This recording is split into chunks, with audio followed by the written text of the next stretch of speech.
the last time you joined, you were competing against veterans. Now, you're one of the comeback queens, treated as a front runner. For this year naman, I saw a different dynamic. I feel like it's a different environment. I wanted to take control of my journey this time. I prepared last year, but I started preparing last year, but I was quite quiet about it. I wasn't like loud on social media and I'm gonna join again. And I'll see you next year, Japan. Wow!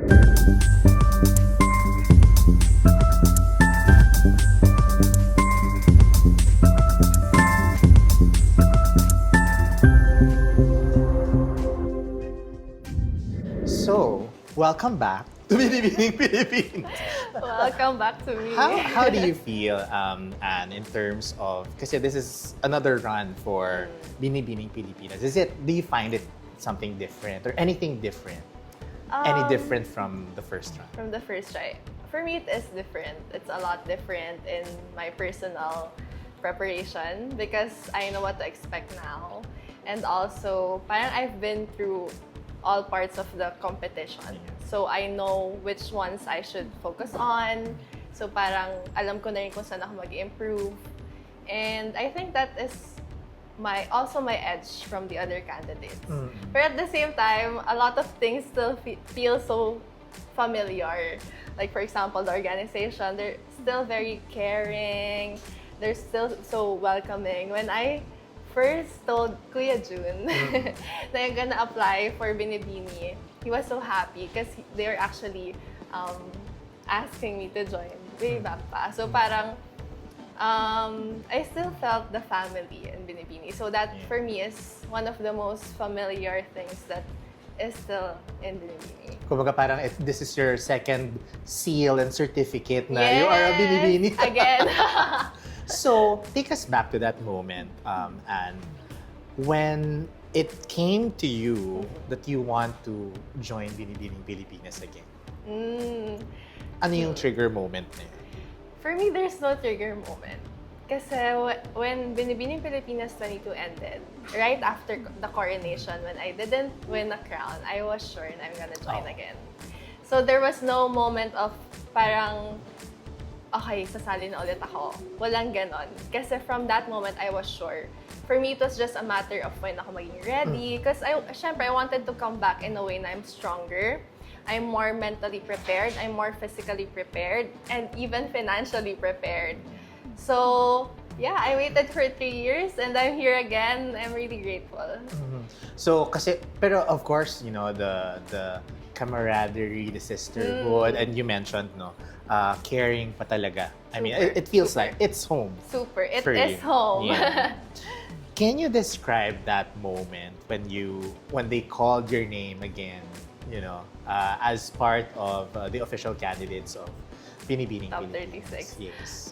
For me, it's so different from 2022 because in 2022, I competed with a lot of veterans, a lot of front runners, and that time I was quite new pa in the pageant scene. So medyo mas kabado.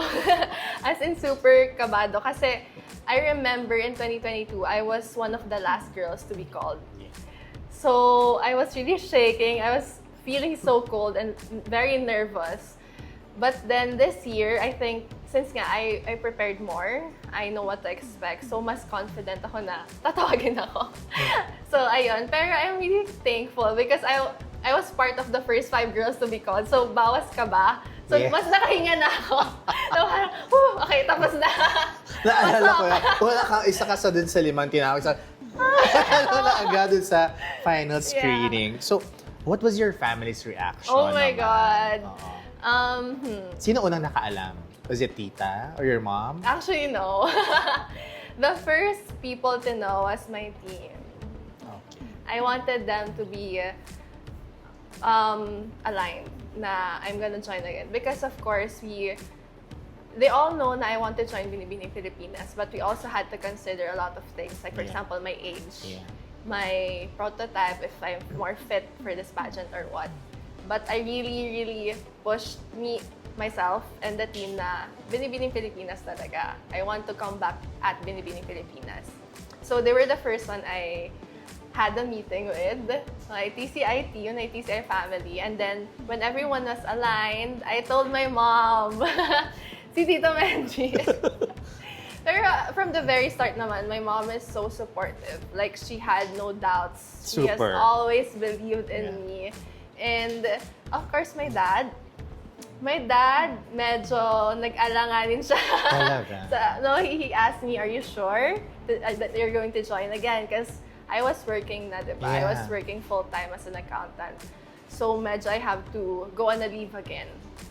So, he had some doubts, pero eventually, he came through and he's so supportive. And of course, my siblings, so yeah.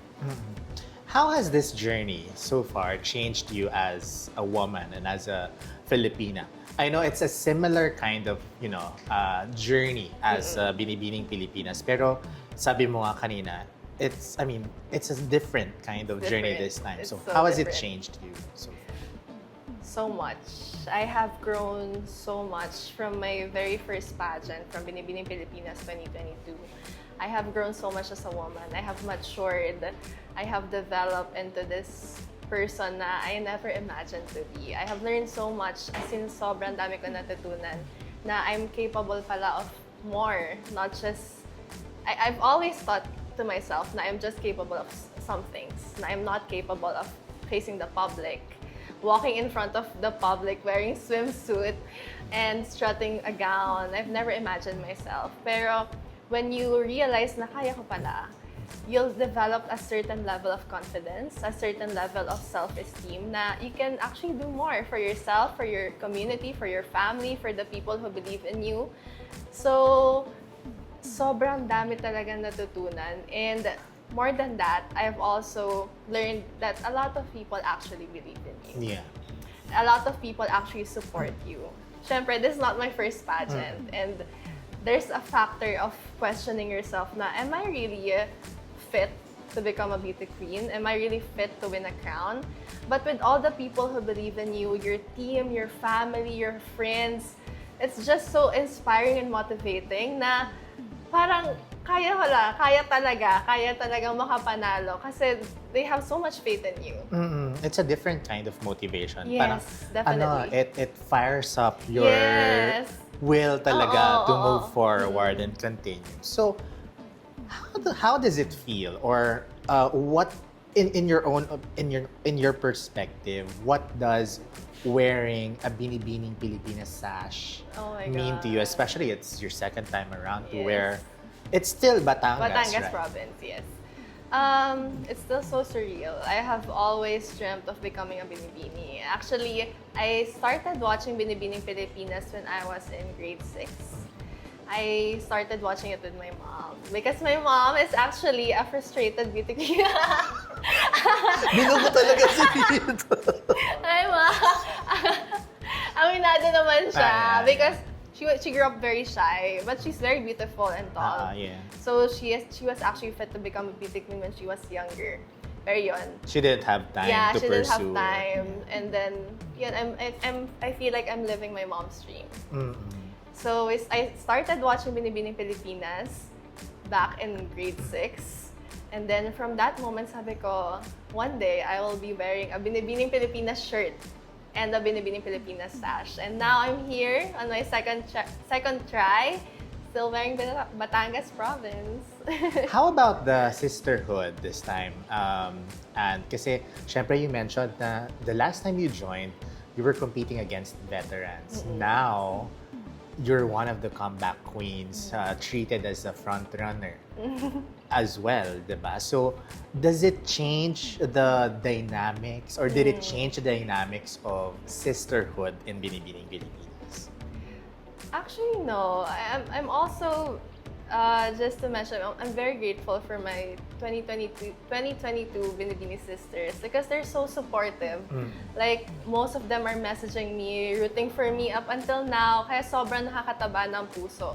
And I'm very touched na even if we're not, we haven't really connected that much back in 2022, but they have faith in you. They believe na you can do it this time. So I'm very touched. It really shows na once a Binibini, always a Binibini.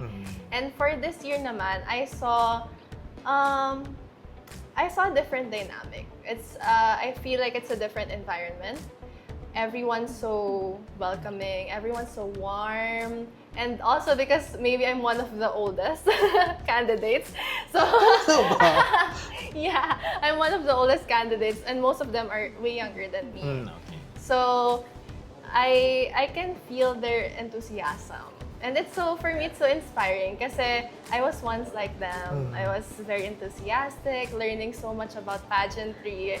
And it's so funny because most of them are always asking me, how was my experience back in 2022? Like, for example, if we have an event the next day, they would ask me, Ate, grabe yung ate. Ate na talaga. Ate na. Ate, ano yung ginawa niyo sa ganito, blah, blah, blah. So parang, at the same time, I feel like I'm also guiding them, sharing my experience. So it's a way for us to get to know each other, to build that sisterhood. And that's so generous of you, no, Yes. to share tips, no, kasi it's still a competition, technically, no, and sharing your experience from the previous edition is something that shows how sisterhood works in Binibining Pilipinas, diba? Okay, so medyo medyo on a serious note because as a Binibining Pilipinas is known for someone who has her own stand in terms of issues happening in the country. But for you, what issue in the Philippines do you feel deserves more attention and how can we address it? We have seen in the recent elections that there are still some flaws on how we elect our leaders. The leaders that we elect are so important. It's very crucial because they have the ability to change our lives. They have the ability to improve our community, improve our economy, most especially. And for me, I feel like not just the standards of who we elect should improve. Also, I think the standards on who should be able to vote, right? And one of the factors is education. I think that we should be well educated on who we should vote for. And at the same time, we should also educate ourselves on how to filter out because there's so many fake news going on, especially with the recent elections, right? And it's so important kasi we can see in the past years, especially in the past elections, how it has affected our lives, our daily lives. Especially me, for example, I go to work, I'm a regular commuter. I could see how it is to become an ordinary Filipino. Diba? So I feel like we as voters, we should learn that the person who we should vote for, the leaders that we should vote for, should be transparent, should be accountable for their actions, and most especially, they should know how to walk the lives of an ordinary Filipino. Not just think about themselves, not just think about their personal agenda. Grabe. Iba ang Ande Mesa this na. On a lighter note naman, and Binibini life aside, what do you like to do to unwind or have fun? Oh, I love to travel. I love traveling. Recently, I went to the US and also to Japan. And hopefully, next year, I get to go to Japan. Yeah! I love Japan so much. Grabe. Sa Batangas, you're still representing Yes. Batangas, of course, no? Ano ba ang mga, parang, when you talk about Batangas, Lomi ang pumapasok sa Lomi. When you go to your province, where would you recommend us to go?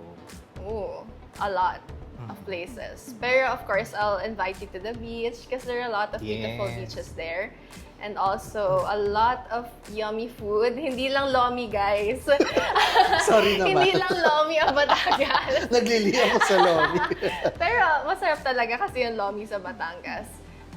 May iba pa, like for example, tawilis, if you guys have tried that. Super yummy.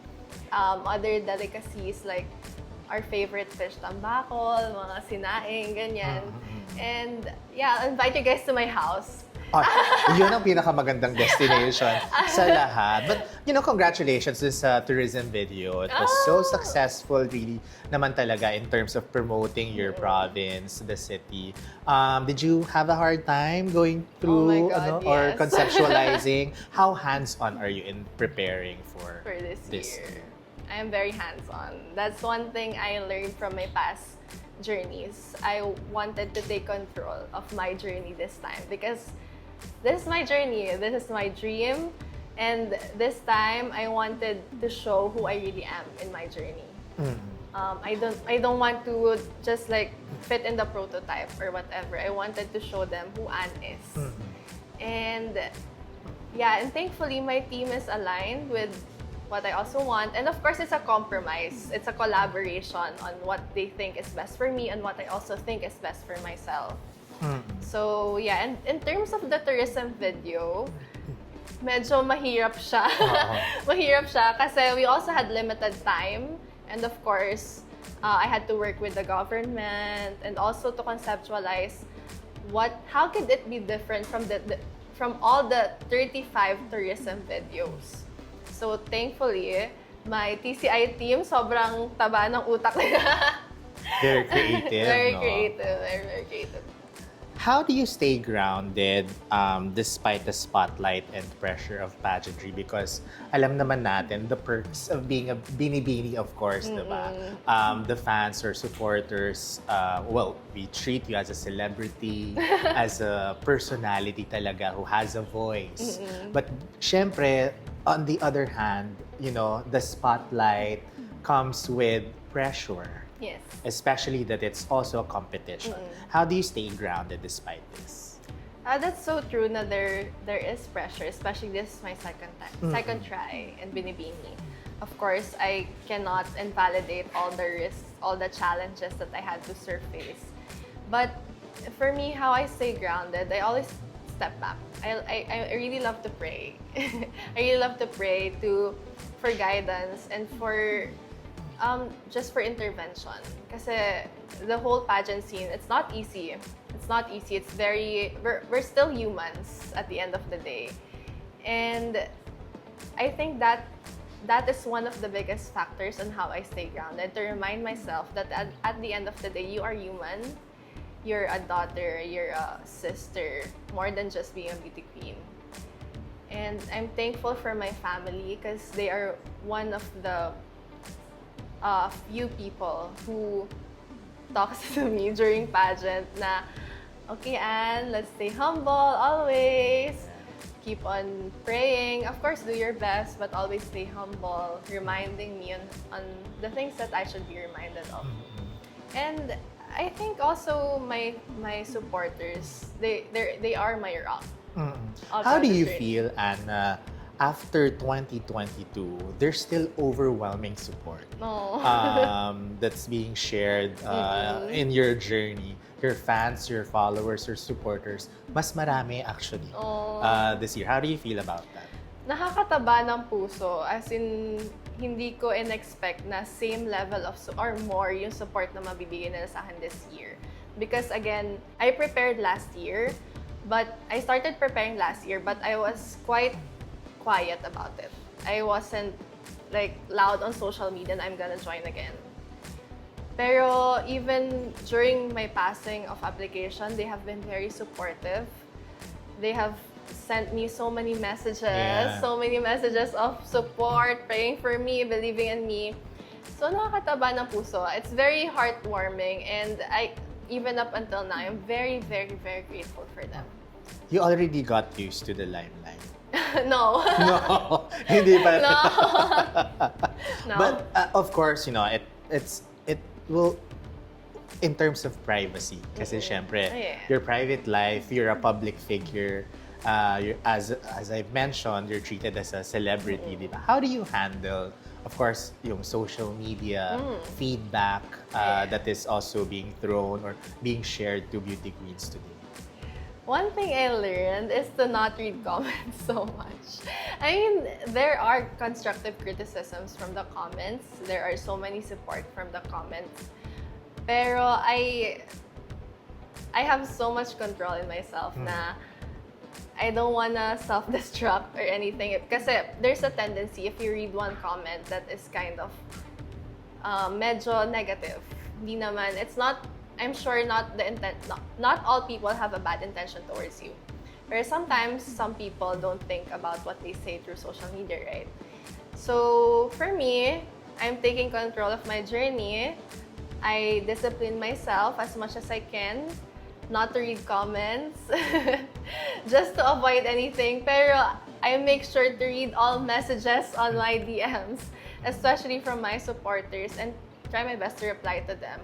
So yeah, I think that is one thing that helped me. Also my mental health, it helped me so much. Oo. The ultimate question remains to be, why is now the right time for you to become a Binibining Pilipinas title holder? Because there's no other time for me to win this. More than this year. I have been preparing since last year. I have given it my all. And I know that I'm ready. I'm more than ready. I am excited, I'm grateful, and I know that this year, hopefully, is my year. If not now, then when?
Everyone, my supporters, the Binibining Pilipinas fans, please watch the Binibining Pilipinas Coronation Night on June 15 at the Smart Araneta Coliseum, and hope to see you there. And please do follow my journey.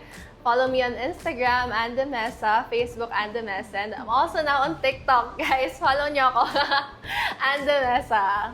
Thank you, everyone.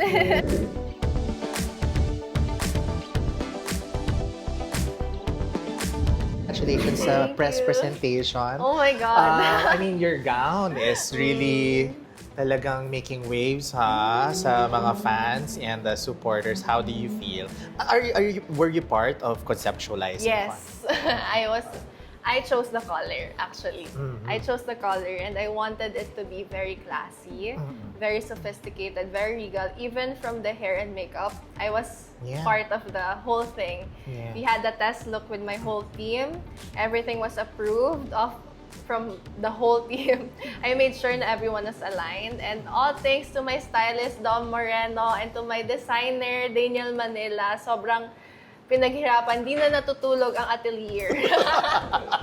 Para sa gown. Ang linis-linis, ang bango-bango, ang bango-bango. Ang bango-bango. Congratulations. Thank you. Do you see Japan? Are you seeing yourself in Japan for next year? Yes, of course. Yes! I love Japan. I'll see you next year, Japan. Wow!